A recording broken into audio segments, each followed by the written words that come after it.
ಶಾಲ ಮಕ್ಕಳಿಗೆ ಇಂಗ್ಲಿಷ್ ನಿಘಂಟು ವಿತರಣೆ. ಸಾಹಿತ್ಯ, ಕಲೆ, ಕ್ರೀಡೆಗೆ ಹೆಚ್ಚು ಪ್ರೋತ್ಸಾಹ ನೀಡುತ್ತಿದ್ದ ಸಮಾಜ ಸೇವಕ ಡಾಕ್ಟರ್ ಕೆ.ವೈ. ಶ್ರೀನಿವಾಸ್ ಅವರು ತಮ್ಮ 75ನೇ ಹುಟ್ಟುಹಬ್ಬದ ಪ್ರಯುಕ್ತ 75 ಶಾಲೆಗಳಿಗೆ ನೋಟ್ ಪುಸ್ತಕ, ಲೇಖನ ಸಾಮಗ್ರಿಗಳನ್ನು ನೀಡುವುದಾಗಿ ವಾಗ್ದಾನ ಮಾಡಿದ್ದರು. ಅಂತೆಯೇ ಅವರ ಪುತ್ರ ದಂತವೈದ್ಯ ಡಾಕ್ಟರ್ ಕೆ.ಎಸ್. ಅಭಿನಯ್ ಅವರು ಮಕ್ಕಳಿಗೆ ಇಂಗ್ಲಿಷ್ ನಿಘಂಟು ಹಾಗೂ ನೋಟ್ಬುಕ್, ಲೇಖನ ಸಾಮಗ್ರಿಗಳನ್ನು ನೀಡುವ ಮೂಲಕ ತಂದೆ ಆಸೆ ಈಡೇರಿಸಲು ಮುಂದಾಗಿದ್ದಾರೆ ಎಂದು ತಾಲೂಕು ಮಕ್ಕಳ ಕನ್ನಡ ಸಾಹಿತ್ಯ ಪರಿಷತ್ ಅಧ್ಯಕ್ಷ ಎಚ್.ಆರ್. ಧನ್ಯಕುಮಾರ್ ತಿಳಿಸಿದರು. ಪಾಂಡುಪುರ ತಾಲೂಕಿನ ಟಿ.ಎಸ್. ಚಿತ್ರ ಗ್ರಾಮದ ಸರ್ಕಾರಿ ಹಿರಿಯ ಪ್ರಾಥಮಿಕ ಶಾಲಾ ಮಕ್ಕಳಿಗೆ ಇಂಗ್ಲಿಷ್ ನಿಘಂಟು ವಿತರಣೆ ಮಾಡಿ ಅವರು ಮಾತನಾಡಿದರು.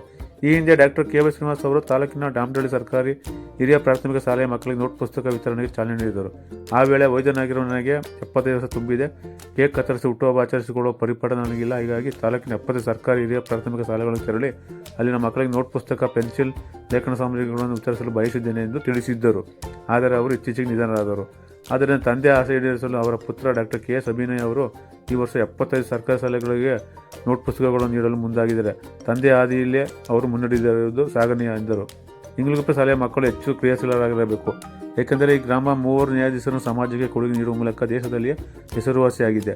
ಜೊತೆಗೆ ಈ ಶಾಲೆ ಮಕ್ಕಳಿಗೆ ಕಲೆ, ಸಾಹಿತ್ಯ, ಸಂಸ್ಕೃತಿಗೆ ಹೆಚ್ಚು ಒತ್ತು ನೀಡಲಾಗುತ್ತಿದೆ ಎಂಬುದು ಗೊತ್ತಿದೆ. ಈಗಾಗಲೇ ಮಕ್ಕಳು ಪೌರಾಣಿಕ ನಾಟಕ ಅಭಿನಯಿಸುವ ಮೂಲಕ ಬುದ್ಧಿವಂತರಿದ್ದೇವೆ ಎಂಬುದನ್ನು ತೋರ್ಪಡಿಸಿದ್ದಾರೆ. ಮುಂದಿನ ದಿನಗಳಲ್ಲಿ ಉತ್ತಮ ವಿದ್ಯಾಭ್ಯಾಸ ನಡೆಸುವ ಮೂಲಕ ಶಾಲೆಗೆ ಹಾಗೂ ತಾಲೂಕಿಗೆ ಕೀರ್ತಿ ತರಬೇಕು ಎಂದರು.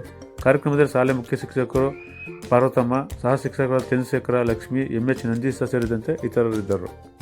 ಸಕ್ರಿಯವಾಗಿ ತೊಡಗಿಸ್ಕೊತಿದ್ದಂಥ ಒಬ್ಬ ಸರಳ ಸಜ್ಜನಿಕೆಯ ವ್ಯಕ್ತಿ ಡಾಕ್ಟರ್ ಕೆ.ವೈ. ಶ್ರೀನಿವಾಸ ಅವರು. ಕ್ಯಾಪ್ನಳ್ಳಿ ಇಟ್ಕೊಂಡು ಡಾಕ್ಟರ್ ಆಗಿದ್ರು ಕೂಡ ಸಾಹಿತ್ಯದಲ್ಲಿ, ಕಲೆಯಲ್ಲಿ, ಕ್ರೀಡೆಯಲ್ಲಿ ಹೆಚ್ಚು ಪ್ರೋತ್ಸಾಹ ನೀಡ್ತಾ ಬಂದಿದ್ರು. ಅವರು 75ನೇ ವರ್ಷದ ಹುಟ್ಟುಹಬ್ಬವನ್ನು ಆಚರಿಸ್ಕೊಂಡ್ರು. ಇತ್ತೀಚೆಗೆ ಕಳೆದ 3 ತಿಂಗಳಿಂದ ಅವರ 75ನೇ ವರ್ಷದ ಹುಟ್ಟುಹಬ್ಬ ಆಚರಿಸ್ಕೊಂಡ್ರು. ಆ ಸಂದರ್ಭದಲ್ಲಿ ಅವರು ಒಂದು ವಾಗ್ವಾದವನ್ನು ಮಾಡಿದ್ರು.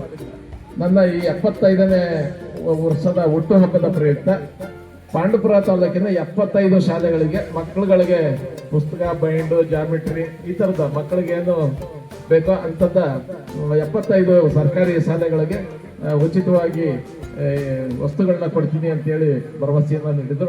ಆದರೆ ಅವರ ಆಸೆ ಈಡೇರಲಿಲ್ಲ. ಒಂದು ಶಾಲೆಗೆ ಕೊಟ್ಟು ಉದ್ಘಾಟನೆ ಮಾಡಿದ್ವಿ, ನಾವೆಲ್ಲರೂ ಸೇರಿದ್ವಿ ಆ ಸಂದರ್ಭದಲ್ಲಿ. ಆದರೆ ಇತ್ತೀಚೆಗೆ ಅವರು ನಿಧನರಾಗಿದ್ದಾರೆ. ಈಗ 1.5 ತಿಂಗಳಾಯ್ತು ಅವರು ನಿಧನರಾಗಿ. ಹಾಗಾಗಿ ಅವರ ಆಸೆನ ಈಡೇರಿಸಬೇಕು ಅಂತ ಹೇಳಿ ಅವರ ಸುಪುತ್ರರಾಗಿರ್ತಕ್ಕಂಥ ಡಾಕ್ಟರ್ ಅಭಿನಯರವರು, ಇವರು ಕೂಡ ನಂದೀಶ್ ಮಾಸ್ಟರ್ಗೆ ಪಾಂಡುಪುರದಲ್ಲಿ ದಂತವೈದ್ಯರಾಗಿ ಸೇವೆಯನ್ನ ಮಾಡ್ತಾ ಇದ್ದಾರೆ. ತಂದೆಯ ಹಾದಿಯಲ್ಲಿ ಇವರು ಕೂಡ ಸಾಹಿತ್ಯಿಕವಾಗಿ, ಸಾಂಸ್ಕೃತಿಕವಾಗಿ ನಿರಂತರವಾಗಿ ತೊಡಗಿಕೊಂಡಿದ್ದಾರೆ. ತಂದೆಯ ಆಸೆಯನ್ನ ಈಡೇರಿಸಬೇಕು ಅಂತೇಳಿ ಇವತ್ತು ನಿಮ್ಗೆಲ್ರಿಗೂ ಕೂಡ ಡಿಕ್ಷನರಿಯನ್ನ ಕೊಟ್ಟಿದ್ದಾರೆ. ಮತ್ತೆ ಈಗಾಗಲೇ ಕ್ಯಾತ್ನಹಳ್ಳಿನಲ್ಲಿ 2 ಶಾಲೆಗೆ ಕೊಟ್ಟಿದ್ದಾರೆ. ದಾಮರಹಳ್ಳಿದು 1 ಶಾಲೆ ಆಗಿದೆ. ನಿನ್ನೆ ನಮ್ಮ ಆರೋಳ್ಳಿ ಶಾಲೆನಲ್ಲಿ ಆಗ್ಬೇಕಾಯ್ತು, ಅಲ್ಲಿ ಹೆಡ್ ಮಾಸ್ಟ್ರು ಟ್ರೈನಿಂಗ್ ಹೋಗಿದ್ದರಿಂದ ಶನಿವಾರ ಆ ಶಾಲೆಗೆ ಇಟ್ಕೊಂಡಿದ್ವಿ. ಹಾಗಾಗಿ ಅವರ ತಂದೆಯ ಆಸೆ ಅಂತ 75 ಶಾಲೆಗೆ ಈ ವರ್ಷದಲ್ಲಿ ಈ ರೀತಿ ಮಕ್ಕಳಿಗೆ ಬೇಕಾದಂತ ಕೆಲವು ಸಲಕರಣೆಗಳನ್ನ ಕೊಡೋ ಉದ್ದೇಶವನ್ನ ಇಟ್ಕೊಂಡು ಇಲ್ಲಿ ಬಂದಿದ್ದೀವಿ. ನಾವೆಲ್ಲರೂ ಕೂಡ ಇವತ್ತು ಡಿಕ್ಷನರಿ ತಗೊಂಡಿದ್ದೀವಿ. ಯಾಕೆಂದ್ರೆ ನೀವೆಲ್ಲ, ನಾನು ಈ ಶಾಲೆನ ಅತ್ಯಂತ ಹತ್ತಿರದಲ್ಲಿ ನೋಡಿರ್ತಕ್ಕಂಥದ್ದು. ಪ್ರತಿ ತಿಂಗಳಲ್ಲೂ ಬರ್ತಾ ಇರ್ತೀನಿ. ನಿಮ್ಮಲ್ಲಿ ಭೇಟಿ ಆಗ್ತಾ ಇದ್ರು ಕೂಡ ನಾನು ನಂದೀಶ್ ಮಾಸ್ಟರ್ ನನಗೆ ಬಹಳ ಆತ್ಮೀಯ ಸ್ನೇಹಿತರು. ಹಾಗಾಗಿ ನಾನು ಈ ಮಾರ್ಗದಲ್ಲಿ ಬಂದರೆ ಒಂದು ಶಾಲೆಗೆ ವಿಸಿಟ್ ಕೊಟ್ಟೆ ಹೋಗ್ತೀನಿ. ಇಲ್ಲೆಲ್ಲ ಮಕ್ಕಳು ಕೂಡ ಬಹಳ ಬುದ್ಧಿವಂತರಾಗಿ ಇದ್ದೀರಿ. ಯಾಕೆಂದ್ರೆ ಇಲ್ಲೂ ಕೂಡ ಕಲೆ, ಸಾಹಿತ್ಯ, ಸಂಸ್ಕೃತಿಗೆ ಹೆಚ್ಚು ಒತ್ತನ್ನ ಕೊಡ್ತಾ ಇದ್ದೀರಿ ಓದೋದ್ರ ಮೂಲಕ. ಈಗಾಗಲೇ ಮೂರ್ನಲ್ಲಿ ಪೌರಾಣಿಕ ನಾಟಕಗಳನ್ನ ಮಕ್ಕಳ ಕೈಲಿ ಆಡಿಸಿದ್ರು.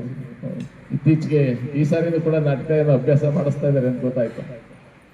ಈ ರೀತಿ ಎಲ್ಲ ಚಟುವಟಿಕೆಯಲ್ಲೂ ಕೂಡ ತಾವು ತೊಡಗಿಸ್ಕೊಂಡು ಬಹಳ ಸಕ್ರಿಯವಾಗಿ ಮಕ್ಕಳು ಬುದ್ಧಿವಂತರಾಗಿ ಬೆಳೀರಿ. ಯಾಕೆಂದ್ರೆ ಈ ಊರು ಇಡೀ ರಾಷ್ಟ್ರದ, ಇಡೀ ದೇಶದ ಹೆಸರನ್ನೇ ಪ್ರತಿಬಿಂಬಿಸುವಂತ ಊರು. ಇಂಗಲಗುಪ್ಪೆ ಅಂದ್ರೆ ಮೂರು ಜನ ಜಡ್ಜನ್ನ ಕೊಟ್ಟಿರ್ತಕ್ಕಂಥ ಗ್ರಾಮ ಇದು. ಹಾಗಾಗಿ ಇಲ್ಲಿಯ ಮಕ್ಕಳು ಯಾವಾಗ್ಲೂ ಕೂಡ ಕ್ರಿಯಾಶೀಲರಾಗಿರ್ತಾರೆ. ಈ ಊರಿಗೆ ಒಂದು ದೊಡ್ಡ ಇತಿಹಾಸ ಇದೆ. ಅಂತ ಗ್ರಾಮದಲ್ಲಿ ಜನಿಸಿರ್ತಕ್ಕಂಥ ನೀವು, ಅಂತ ಗ್ರಾಮದಲ್ಲಿ